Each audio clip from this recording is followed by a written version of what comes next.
guys, 660 here, coming to you with very late Progetto M35 Mod 46 uh, review, look at, whatever you want to call it. And this is the first Italian tank that's out, which I'm sure most people already know about. And for the past 2 weeks, there has been a special going on where you could whittle down its price to free. I didn't get it quite there, but I got close. And that's why this is as late as it is, because between the dead computer and having to work, anyways, that's not the point. The point is, holy crap, is this tank worth the work? Or was it worth the work? You know, you can't do that. Sorry. Gotta work on that rambling. But holy crap, is the Progetto worth the freaking work? At least in my opinion. It is a fantastic little tank. I won't do all the itty-bitty little details because it has been broken down by a lot of other people, one of whom I'm going to contradict. So get your hate comments ready. The Progetto is fairly mobile.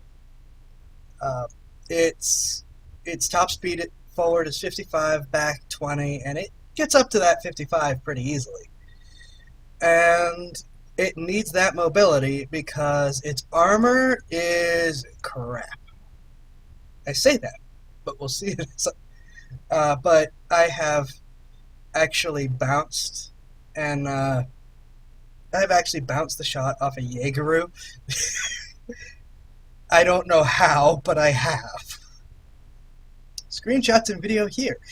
And it's kind of like shocking that this thing bounced anything, because at tier 8 it shouldn't. It really shouldn't. Play this tank under the assumption that anything that hits you is going to hurt or kill you. But that's not what most people care about in this thing. And that is the auto reloading system, which is pretty fantastic.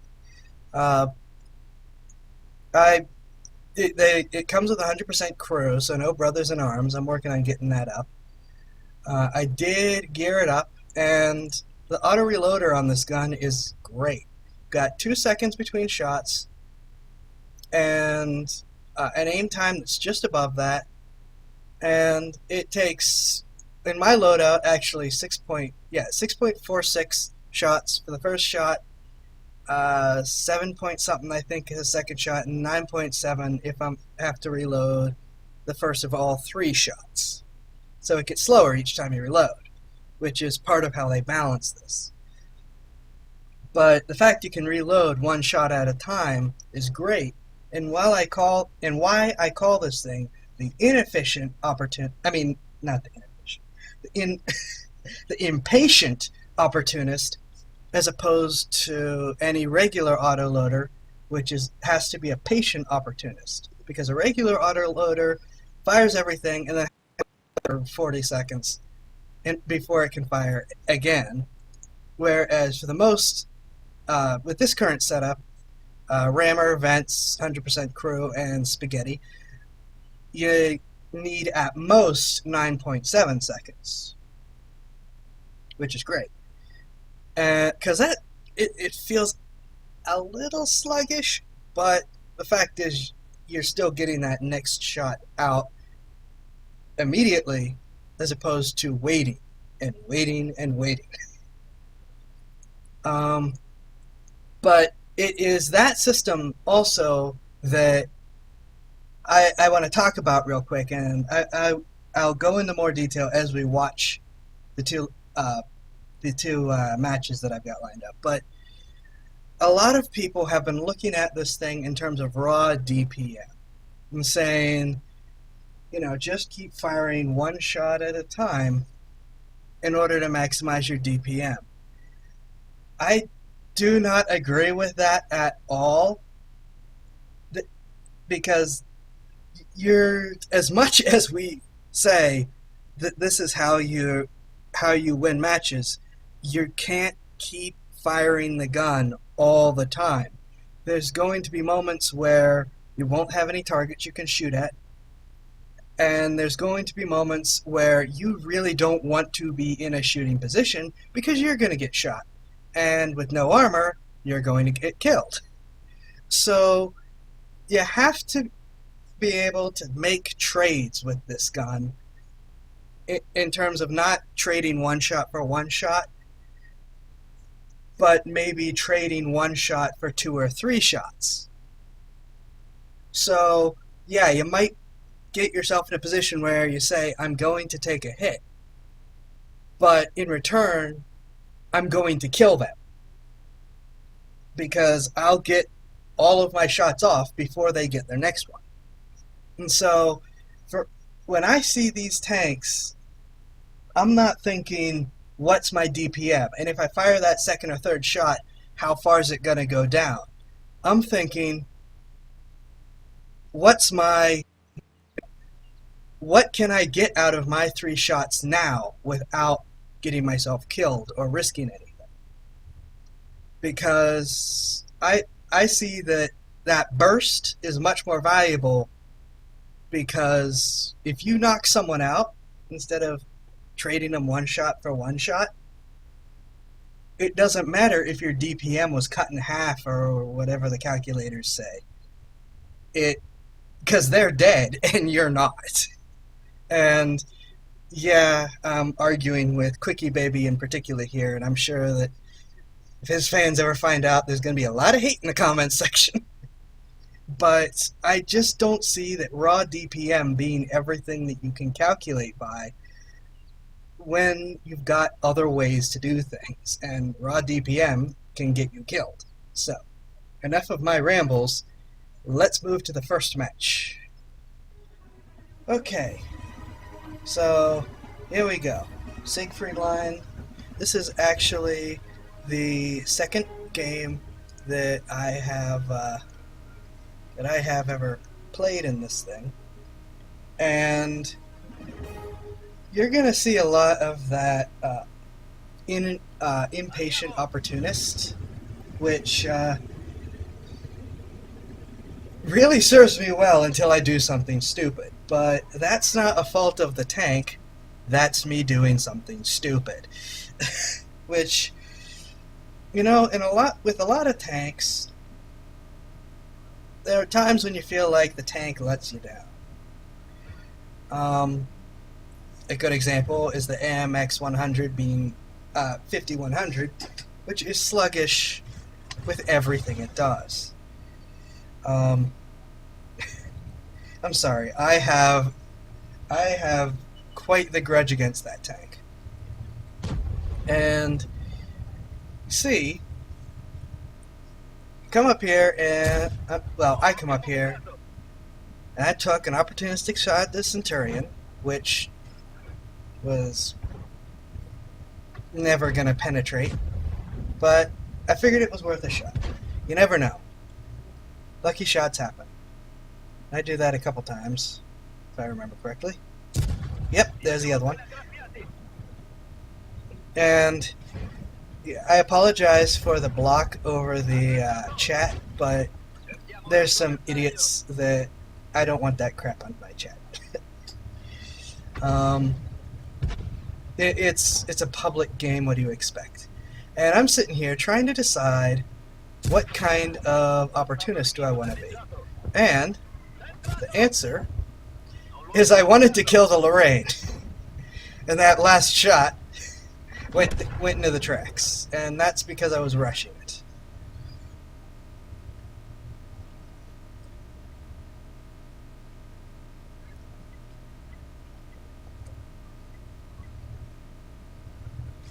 And yeah, there's a lot of people currently shouting about how we've lost.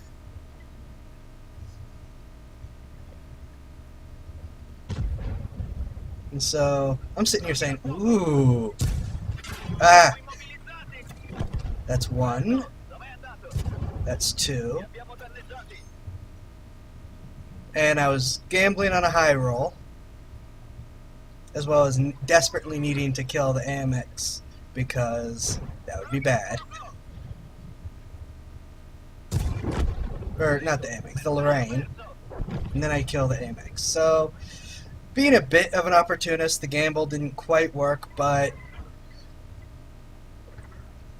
the fact is, if I had been in a normal autoloader, I'd have been screwed right there. Out of ammo, waiting, that 30B could have just wandered over the ridge and killed me, and yeah, I've got a little bit of backup, but there's no guarantee that they would have been able to actually do anything.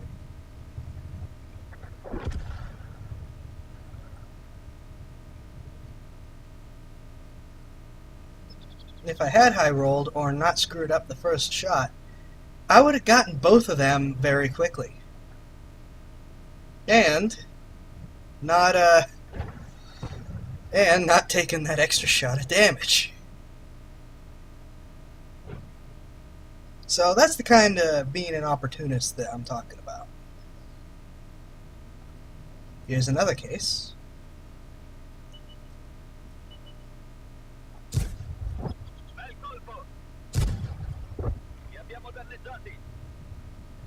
Get 2 shots off really quick. Sadly, I couldn't get either of the artillery, but that's some more damage in the pocket.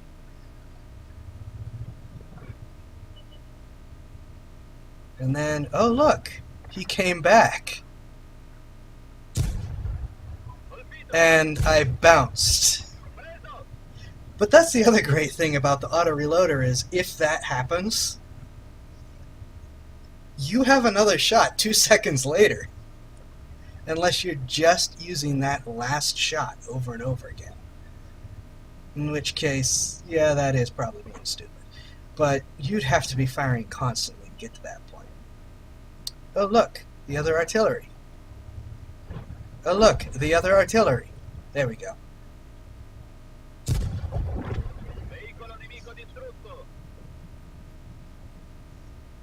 I'm trying to decide if I can knock out that Ferdinand. Well, I can be an opportunist about it, which is the whole point. If he had remained visible, I probably would have put all 3 shots into him.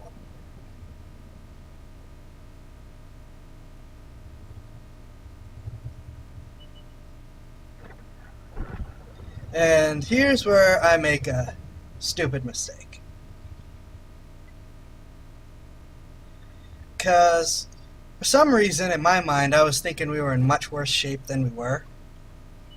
And so I was thinking, I'm going to have to be more aggressive. And I really shouldn't have done that. And I paid for it. The Roomba got me.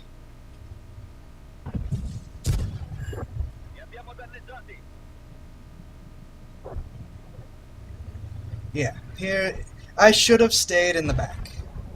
But that's not the tank's fault, that's my fault.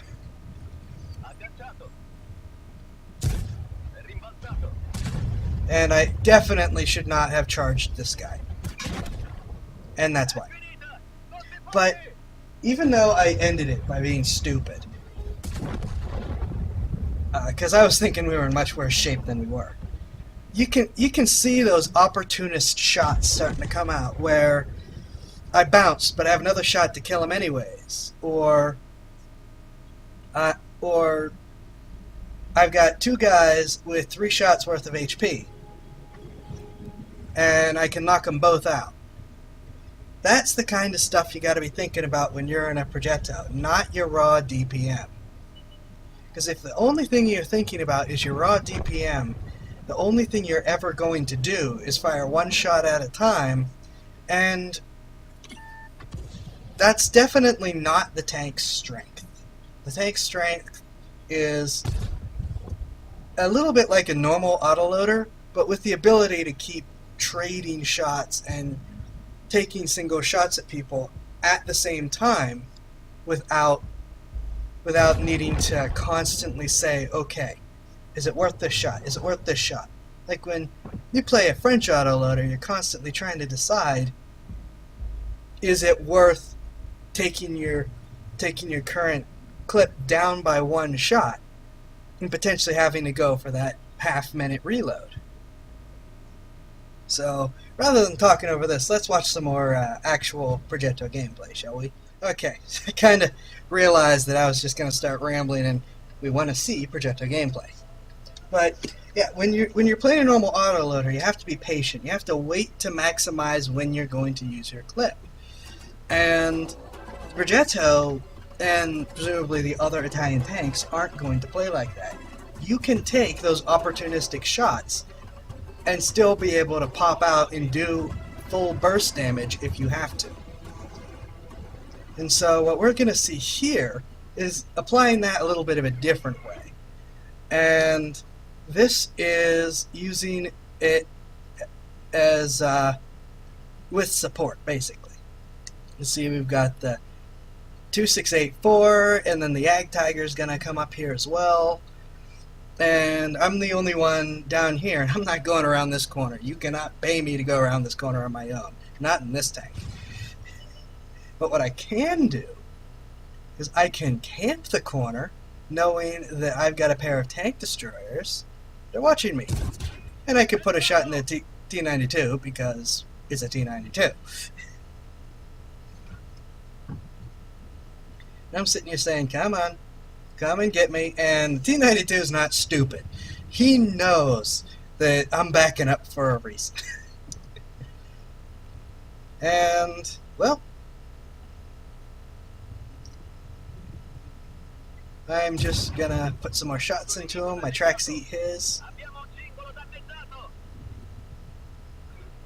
Gonna put another shot into him. He's gonna bounce. Put another shot into him, and there's the burst damage for you. You'll single shot if you're just doing something like that. Just single shot him down until you can burst him, and then get rid of him.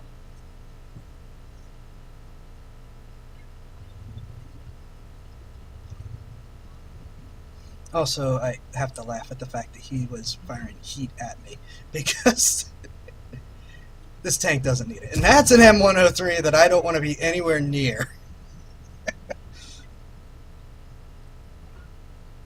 But I can always track him, and then kill him. See that? Track him for the TDs. And then after they knocked him down, while they're reloading, just finished the job.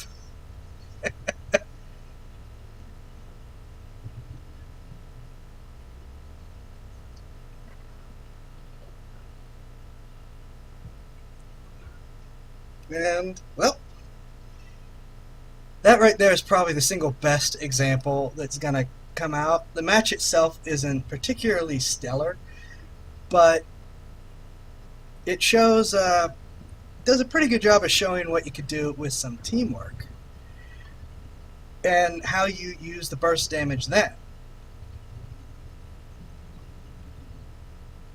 I'm still here just trying to scout, but I hope that I've shown exactly where the burst damage's strengths are.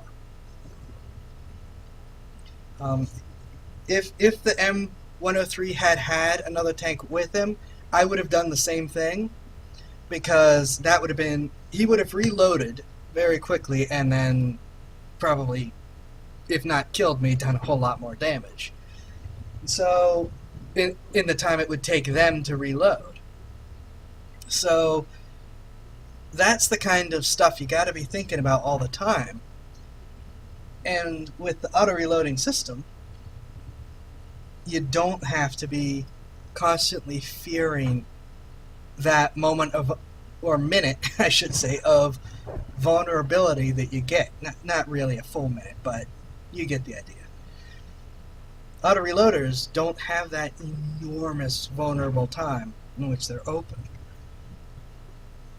And so that's really what you've got to be thinking about. You can take more risks. You can do a little more damage.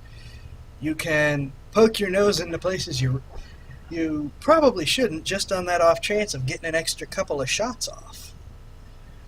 And that is where I think these tanks shine, and that is why I absolutely love the Progetto 46 and am waiting. I am now very anxious to see the new the new line, and here I make a mistake. I think that the tortoise is over by the bridge, and I told the object to go back, and that's my mistake. The tortoise is actually at their base. Um, but, well, no but. There's nothing else to say. I hope that I've demonstrated in these two matches, yeah, they might not be outstanding playing on my part, but I hope that they show some of what I'm talking about with what's a better way to look at the Progetto than pure DPM. And that this tank is amazing. I love this thing so much. Between its speed, the auto-reloader, its accuracy, it's got 9 degrees of gun depression. I should have brought that up. Did I bring that up? I can't remember if I brought that up. That let you get point down over a ridge better than, say, a Russian tank. Better than a lot of tanks. And, oh look, here's another auto-reloader advantage. You can use it to steal kills from people. There's a lot of people that are going to hate me for saying that. So, that's that. I think I have rambled plenty. Hopefully these two matches have shown you the, as I said, the Impatient Opportunist that is the auto-reloading system. And please like, comment, subscribe, all that fun stuff. I'd love to hear what you guys think, and the likes and comments and interaction help a tiny little channel like mine a whole lot. And probably should have started with this, but this isn't sponsored. But if you watch this channel on Brave, the Brave web browser, that also helps this channel. Just putting that out there. Should have started with that. But that's it for now. Nick60 signing off. Thank you all for watching. Again, I'd love to hear your thoughts on this. And I will see you guys in the next vid. Have a good one all.